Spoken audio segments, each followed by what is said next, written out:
Big boss ಲವರ್ಸ್ಗೆ ನನ್ನ ಕಡೆಯಿಂದ big hi. Big boss Kannada season 13ನ ಕಂಟೆಸ್ಟೆಂಟ್ ಯಾರು ಮೇಡಮ್? ಆಯ್ತಾ, ಬಿಗ್ ಬಾಸ್ ಕನ್ನಡ ಸೀಸನ್ 13ನಲ್ಲಿ ಕನ್ಫರ್ಮ್ ಆಗಿ ಬರ್ತಾರೆ ಅಂದರೆ ಯಾರು ಮೇಡಮ್ ಅಂತ ತುಂಬ ಜನ ಕೇಳ್ತಾ ಇದ್ದಾರೆ. ನೋಟ್ ಮಾಡಿ ಇಟ್ಕೊಳ್ಳಿ, ನಿಮ್ಮ ಡೈರಿಗೆ ಬರೆದಿಟ್ಕೊಳ್ಳಿ. ನೋಡಿ, ನಾವು ಏನೇ ಹೇಳಿದ್ರು ಕೂಡ ಅದರಲ್ಲಿ ಆ ಕಡೆ ಈ ಕಡೆ ಸ್ವಲ್ಪ ಆ ಕಡೆ ಈ ಕಡೆ ಆಗ್ಬೋದು, 100% ಬರ್ತಾರೆ.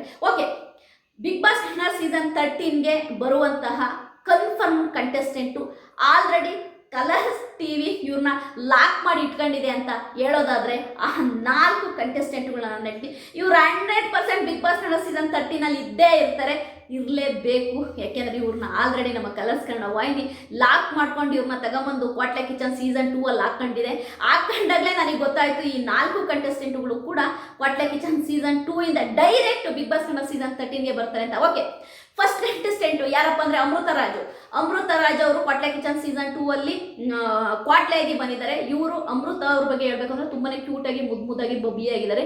ಇವರಂತೂ ಬಿಗ್ ಬಾಸ್ ಕನ್ನಡ ಸೀಸನ್ 13ಗೆ ಬಂದರೆ ನೋಡೋರ ಕಣ್ಣಿಗೆ ಹಬ್ಬ. ಮತ್ತು ಆ ಬಬ್ಲಿಯಾಗಿ ಮಾತಾಡೋದು, ಆ ಕ್ಯೂಟ್ನೆಸ್ ಇರೋ ಅಂತಹ ನಮ್ಮ ಅಮೃತ ರಾಜ್ ಅವ್ರನ್ನ ನೋಡಿ ಎಲ್ಲರೂ ಖುಷಿ ಪಡ್ತಾರೆ. ನಿಜವಾಗ್ಲೂ 100% ಅಮೃತ ರಾಜ್ ಅವರು ಬಿಗ್ ಬಾಸ್ ಕನ್ನಡ ಸೀಸನ್ 13ಗೆ ಬರ್ತಾರೆ. ಎರಡನೇ ಕಂಟೆಸ್ಟೆಂಟು ತಾಂಡವ್ ಅವರು ಕ್ವಾಟ್ಲೆ ಕಿಚನ್ ಸೀಸನ್ 2ಅಲ್ಲಿ ಕುಕ್ ಆಗಿದ್ದಾರೆ. ತಾಂಡವ್ ಅವ್ರನ್ನ ತಗೊಂಡಿರೋದೇ ಬಿಗ್ ಬಾಸ್ ಕನ್ನಡ ಸೀಸನ್ 13ಗೆ. ಅದು ನನಗೆ ತುಂಬ ಚೆನ್ನಾಗಿ ಓಪನ್ ಆಗಿ ಗೊತ್ತಾಗ್ತಿದೆ. ತಾಂಡವ್ ಅವರು ಒಳ್ಳೆ ಹೀರೋ ಲುಕ್ ಇದೆ, ತುಂಬ ಸಾಫ್ಟಾಗಿ ಮಾತಾಡ್ತಾರೆ, ತುಂಬ ಖಡಕ್ ವ್ಯಕ್ತಿ. ಬಿಗ್ ಬಾಸ್ ಕನ್ನಡ ಸೀಸನ್ 13ನಲ್ಲಿ ಮಾಸಾಗಿ ಎಂಟ್ರಿ ಕೊಡ್ತಾರೆ ನಮ್ಮ ತಾಂಡವ್ ಅವರು ನಿಜವಾಗ್ಲೂ ಕೂಡ ದಿಲ್ಲಿರೋ ಮನುಷ್ಯ, ಅಷ್ಟು ಈಸಿಯಾಗಿ ಸೋಲೊಪ್ಕೊಳ್ಳಲ್ಲ. ಗೇಮ್ ಆಡೋದ್ರ ಜೊತೆಗೆ ತಾಕತ್ತನ್ನು ಪ್ರದರ್ಶನ ಮಾಡ್ತಾರೆ ನಮ್ಮ ಬಿಗ್ ಬಾಸ್ ಕನ್ನಡ ಸೀಸನ್ 13ನಲ್ಲಿ. ಹಾಗಾಗಿ ತಾಂಡವ್ ಅವರು ಕೂಡ ಕನ್ಫರ್ಮ್ ಆಗಿರೋ ಕಂಟೆಸ್ಟೆಂಟ್ ಅಂತ ಹೇಳ್ಬೋದು. ಓಕೆ, ಇವರ ಒಟ್ಟಿಗೆ ಇನ್ನೊಂದು ಕಂಟೆಸ್ಟೆಂಟ್ ಯಾರಪ್ಪ ಅಂತಂದರೆ ನಮ್ಮ ಭವಿಷ್ಯ ಅವರು ನಿಮಗೆ ಗೊತ್ತು, ಸೀರಿಯಲ್ ಮಾಡ್ತಾ ಇದ್ದಾರೆ. ಈಗ ಕ್ವಾಟ್ಲೆ ಕಿಚನ್ ಸೀಸನ್ 2ಅಲ್ಲಿ ಕುಕ್ಕಾಗಿ ಬಂದಿದ್ದಾರೆ. ಭವಿಷ್ಯ ಅವರು ನಿಜವಾಗ್ಲೂ ಕೂಡ ರಕ್ಷಿತನ ಜೊತೆ ಮಾಡುವಂಥ ಫನ್ ಇರ್ಬೋದು, ಆಯಿತಾ, ಪ್ರಪೋಸಲ್ ಇರ್ಬೋದು, ಅವರು ತುಂಬ ಕ್ಯೂಟಾಗಿ ಮಾಡ್ತಾರೆ. ಭವಿಷ್ಯ ಅವರೆಲ್ಲರೂ ಬಿಗ್ ಬಾಸ್ ಕನ್ನಡ ಸೀಸನ್ 13ಗೆ ಬಂದರೆ ನಿಜವಾಗ್ಲೂ ಲವರ್ ಬಾಯ್, ತುಂಬಾ ಕ್ರೇಜು ಜಾಸ್ತಿ ಆಗುತ್ತೆ ಭವಿಷ್ಯರಂತೂ ನಿಜವಾಗ್ಲೂ ಬಿಗ್ ಬಾಸ್ ಸೀಸನ್ 13ನಲ್ಲಿ ಕ್ವಾಟ್ಲೆ ಕಿಚನ್ ಸೀಸನ್ 2ಅಲ್ಲಿ ಏನು ನೋಡ್ತಿದ್ದೀರಲ್ಲ ಅದ್ರ ಡಬ್ಬಲ್ನ ನೀವು ಬಿಗ್ ಬಾಸಲ್ಲಿ ನೋಡ್ಬೋದು. ಯಾಕೆಂದರೆ ಭವಿಷ್ಯ ಅವರು ಒಂಥರ ಹೆಂಗೆ ಅಂದರೆ ಹೀರೋ ಥರ ಒಂಥರ ರಗಡ್ಡಾಗಿ ಪ್ರಪೋಸ್ ಮಾಡ್ಕೊಂಡು ಫನ್ ಮಾಡ್ಕೊಂಡು ಹುಡುಗಿಯರ ಹಾರ್ಟನ್ನ ಗೆಲ್ತಾರೆ ಅಂತ ಗೊತ್ತಾಗ್ತಿದೆ. ಓಕೆ, 4ನೇ ಕಂಟೆಸ್ಟೆಂಟ್ ಯಾರಪ್ಪ ಅಂತ ಅನ್ನೋದಾದರೆ ನಮ್ಮ ಸಮೀಕ್ಷಾ ಅವರು 100% ಬಿಗ್ ಬಾಸ್ ಮನೆಗೆ ಬರ್ತಾರೆ ಅಂತ ನನಗೆ ಯಾಕೆ ಅನ್ನಿಸ್ತಾ ಇದೆ ಅಂದರೆ, ನಾನೊಂದೆರಡು ಆ ಬಿಗ್ ಬಾಸಲ್ಲಿ ಕೆಲವೊಂದು ಸ್ಕ್ರೋಲ್ ಮಾಡೋತ್ತಿಗೆ ಇವರು ಎಲ್ಲ ಬಿಗ್ ಬಾಸಿಗೂ ಲೈಕ್ ಮಾಡಿದ್ದಾರೆ, ಆಯಿತಾ. ಅದು ಸುಮಾರು ಜನ, ಆಯಿತಾ. ನನಗೆ ಸಮೀಕ್ಷಾ ಅವರು ಖಂಡಿತವಾಗ್ಲೂ ಬಿಗ್ ಬಾಸ್ ಕನ್ನಡ ಸೀಸನ್ 13ನಲ್ಲಿ ಇರ್ತಾರೆ ಅಂತ ನನಗೆ 100% ಗೊತ್ತಾಗ್ತಾ ಇದೆ.